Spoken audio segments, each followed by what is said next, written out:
Le rêve de la plupart des gens est de devenir milliardaire. La plupart des gens ne réalisent jamais ce rêve. J'ai réussi, mais mon arrivée là était très difficile. Et le résultat, c'est que j'ai fini par détester ma vie. Mais avant de continuer, n'oubliez pas de mettre un pouce en l'air, vous abonner à Storytime Animated et activer les notifications pour ne pas manquer les nouvelles vidéos. Croyez-moi, vous ne voulez pas rater ça. J'ai grandi dans la pauvreté. Ma mère m'a abandonné quand j'étais bébé et mon père était un mauvais père. Il passait son temps à boire plutôt qu'à s'occuper de moi. La seule personne qui s'occupait de moi était mon oncle. Et il me laissait vivre chez lui parfois pour que je puisse respirer. Parfois, quand mon père était saoul, j'appelais mon oncle et il venait me chercher pour m'emmener au parc manger une glace. En rentrant, si mon père était toujours saoul, mon oncle me laissait dormir chez lui. Je lui en étais très reconnaissant. Il était la seule bonne chose dans ma vie. On a développé une très grande amitié au point qu'il remplace mon vrai père. Mon oncle était un homme d'affaires et il m'a appris tous les trucs et astuces pour gagner de l'argent. Il possédait une entreprise de fabrication automobile et je suis devenu un peu son protégé. J'ai travaillé dur, gagnant de l'argent tout au long des années et quand j'ai fini par avoir 18 ans, mon oncle m'a donné un poste de manager dans son entreprise. Pendant plusieurs années encore, je l'ai aidé à monter sa marque jusqu'à ce qu'elle devienne une entreprise d'1 million de dollars. Mais je sentais que mon talent était gâché. Bien sûr, j'adorais mon oncle, mais je n'étais pas toujours d'accord avec sa façon de faire. Pour commencer, il achetait toujours du matériel avec la meilleure qualité, alors qu'il pouvait acheter pour moins cher et se faire beaucoup plus de bénéfices. J'ai décidé de monter ma propre entreprise. J'ai donc commencé ma propre entreprise de fabrication automobile et tout a changé. Je gagnais des millions de dollars. Mon oncle ne l'acceptait pas. Il disait que je trompais mes clients et c'était faux. Mais je n'y prêtais pas attention. J'étais idiot, jeune et avide et je voulais encore plus d'argent. Peu de temps après, mon entreprise a tellement grandi qu'elle a dépassé celle de mon oncle. Il perdait de l'argent et je savais qu'il avait besoin d'aide, mais je ne lui ai pas apporté mon aide. Je le regrette maintenant.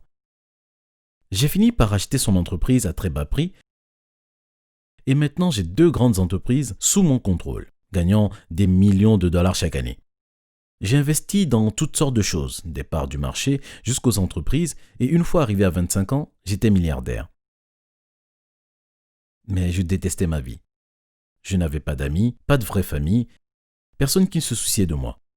J'avais trahi mon oncle, la seule personne que j'aimais vraiment, mais maintenant je n'avais plus personne. Même pire, mon père est finalement revenu dans ma vie et il faisait le gentil. C'était le contraire de ce qu'il était. Je savais qu'il jouait la comédie car il voulait simplement de l'argent de ma part. Bien sûr, je lui en ai donné un peu, je ne voulais pas qu'il meure de faim. Et c'était mon père, je sentais que je devais l'aider. Pendant des années, ma fortune a grandi, mais mon bonheur a baissé.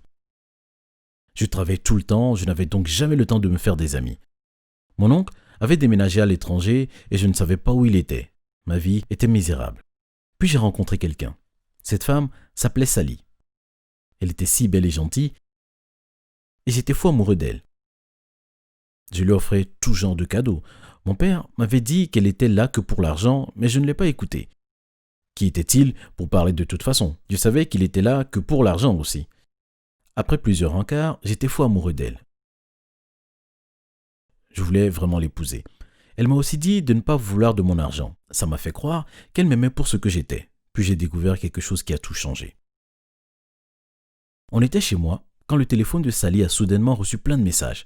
J'ai demandé de qui ça venait. Elle a dit que c'était simplement son frère, mais j'avais la conviction qu'elle me mentait. Puis elle s'est levée pour partir et m'a dit qu'elle allait rejoindre son frère. J'ai fini par la suivre à l'extérieur, mais j'ai gardé mes distances entre nous pour qu'elle ne remarque pas que je suis là. Elle a fini par aller au centre commercial et pendant que je regardais dans un coin, je l'ai vue avec un vieil homme qui semblait très riche et elle était en train de l'embrasser. J'étais dégoûté. Vu le résultat, mon père avait raison.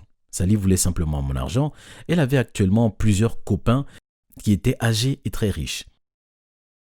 J'ai immédiatement rompu avec elle, mais j'avais le cœur brisé. Entre-temps, je suis devenu la plus jeune personne à gagner des milliards de dollars. J'étais dans les magazines et les gros titres des journaux. Mon nom apparaissait partout. Tout le monde savait qui j'étais. Je détestais cette renommée aussi. Je ne pouvais même pas aller au parc sans avoir un tas de personnes qui venaient vers moi. La plupart me parlaient d'argent. Puis un jour, J'étais dans ma 3e résidence quand mon personnel m'a dit qu'une femme était devant la porte d'entrée. Ils m'ont dit qu'elle prétendait être ma mère. J'ai couru dehors et bien sûr, elle était là. Je n'avais aucun souvenir d'elle, mais mon père gardait toujours une photo d'elle cachée dans sa chambre et quand je pouvais, j'y jetais un coup d'œil. C'était le portrait craché de ma mère, à part que ses cheveux étaient légèrement gris et qu'elle avait quelques rides. Je l'ai laissé entrer et je l'ai installé dans le salon.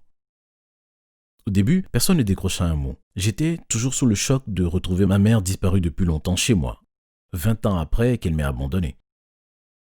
Je ne savais pas quoi penser. J'avais toujours la haine en moi car elle m'avait abandonné. Mais j'étais aussi soulagé. Ma mère était enfin de retour. Elle a dit « Je suis désolé, fils ». J'étais choqué d'entendre ça. J'ai alors répondu « Ce n'est pas grave ». Elle a ajouté « Bien sûr que c'est grave, je t'ai abandonné. J'étais égoïste et je t'ai abandonné. Comment m'as-tu retrouvé? J'ai vu ta photo et ton nom aux infos et je suis venu tout de suite. Je n'avais aucune idée d'où tu étais, mais quand j'ai vu ton visage, je savais que je devais te retrouver. Je ne savais pas quoi penser. Ma mère m'avait abandonné, mais elle est de retour. Mais alors, je me suis demandé pourquoi elle est revenue. C'était pareil que les autres, pour l'argent?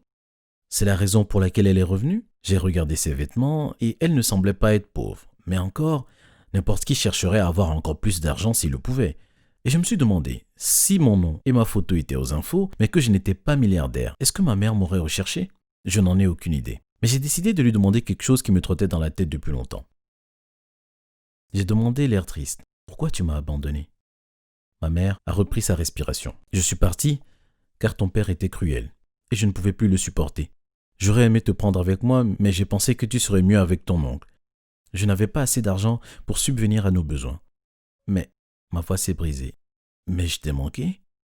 Comment as-tu pu abandonner ton propre fils?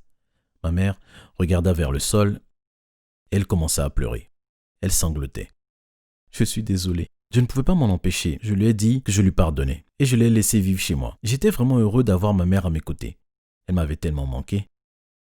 Pendant plusieurs mois, elle a vécu avec moi et tout était super. J'ai découvert sa gentillesse et elle avait une tonne d'habitudes que j'avais héritées. Comme quand elle se concentrait, elle tirait toujours la langue, je faisais la même chose.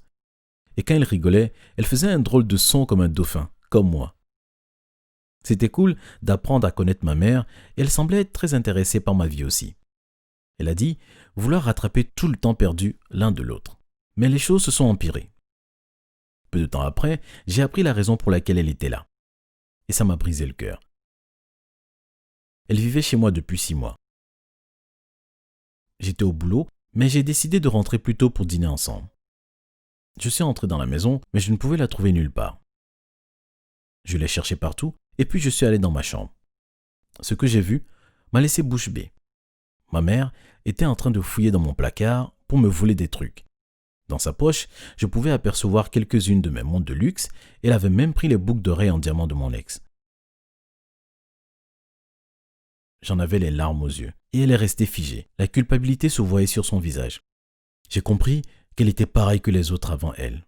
Elle était là, que pour l'argent. Je lui ai dit qu'elle ne pouvait plus vivre chez moi. J'allais l'aider financièrement, j'allais lui envoyer de l'argent tous les mois, mais je ne voulais plus rien avoir à faire avec elle. Y avait-il personne dans ma vie qui se souciait de moi plutôt que mon argent? Puis je me suis souvenu, mon oncle. Il était le seul qui m'a vraiment aimé. J'ai compris que je devais retrouver mon oncle. Je devais retrouver là où il était. Je ne me souciais plus de l'argent. Je pouvais échanger des milliards contre le pardon de mon oncle et je le ferais en un clin d'œil. J'ai fini par embaucher un détective privé pour le retrouver. Après plusieurs semaines de recherche, mon détective m'a appelé et a découvert que mon oncle vivait sur une île dans les Caraïbes. Je n'ai pas hésité une seconde. J'ai réservé le premier vol et je me suis envolé là-bas. Une fois arrivé, je l'ai trouvé assis dans un café du coin avec une noix de coco à la main, portant un collier de fleurs autour du cou. Il semblait détendu.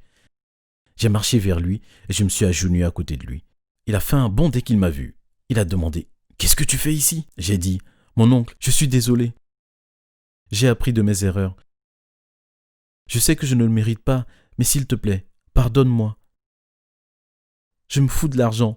J'ai découvert que la vie n'a aucun sens sans les gens qui se soucient de nous. Mon oncle, s'il te plaît, je suis désolé. » Mon oncle semblait hésiter. Puis il a souri. Bien sûr que je te pardonne. On s'est pris dans les bras et tout est redevenu comme avant entre nous. Après, il m'a fait visiter l'île, je suis tombé amoureux de l'endroit et j'ai décidé d'y déménager. J'ai abandonné mes entreprises et je les ai laissées tomber en faillite.